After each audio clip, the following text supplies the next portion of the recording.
राधानगरी तालुक्यातील पिंपळवाडी परिसरातल्या शेतकऱ्यांनी 11 मेच्या दरम्यान भात पिकाची धुळवा पेरणी केली होती. मात्र त्यानंतर एखाद दुसरा किरकोळ अपवाद वगळता पाऊसच झाला नसल्यानं शेतकऱ्यांवर संकटाचे ढग दाटून आलेत. भाताचं बियाणं, मशागत आणि इतर खर्चासाठी हजारो रुपये खर्च केलेल्या शेतकऱ्यांसमोर आता दुबार पेरणीचं संकट उभं ठाकलंय. आधीच वाढत्या उत्पादन खर्चामुळं अडचणीत असलेल्या शेतकऱ्यांच्या चिंतेत यामुळे आणखी भर पडली आहे. पाऊस न झाल्यास पुन्हा बियाणं खरेदी करावं लागणार असल्यानं शेतकऱ्यांवर आर्थिक भुर्दंड पडणार आहे.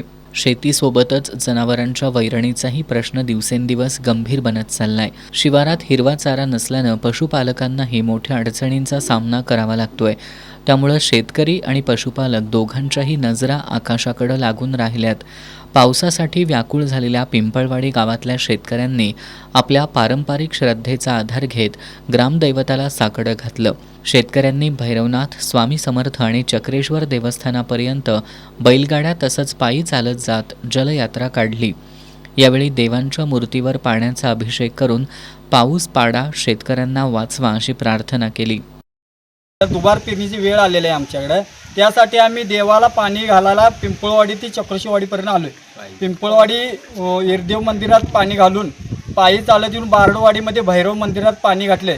तिथनं वर शिखरावर घातलं, स्वामी समर्थ मंदिरला घातलं आणि इथं चक्रोबा मंदिरपाशी आलो. आतापर्यंत पावसाचा काय हे नाही.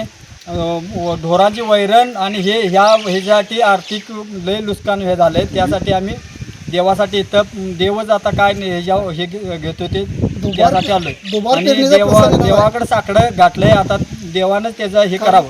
आता जे महागाईच्या योजना जे बियाणं आम्ही 400-500 रुपये किलो प्रमाणे घातलेलं आहे आणि त्या बियाचं जर परत पेरायचं जर फळे आली तर मोठं संकट आम्हाला शेतकऱ्यांना उभं राहणार आहे. तरी याची शासनाकडं किंवा बाकीच्या कृषी खात्याकडं याची बियाण्याची तरतूद करावी.